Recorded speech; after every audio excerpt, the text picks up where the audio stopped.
أنا عبد الله صبيح، واليوم جاي أحكي لكم عن تجربتي مع الحب.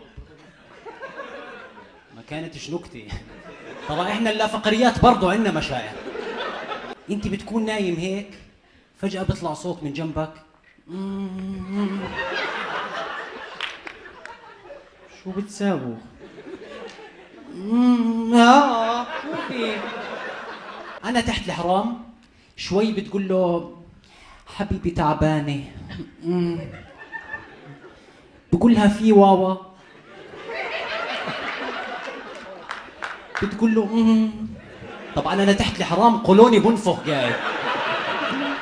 شوي اختفى الصوت، طفوا السبيكر وطلع صوت فجأة.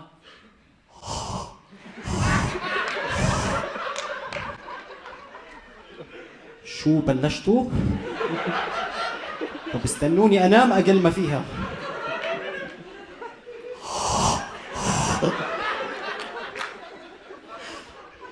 بقول لك الدنيا رمضان، بدي اقول لك يومين بتتسحر اشمعنى؟ شو بتساوي؟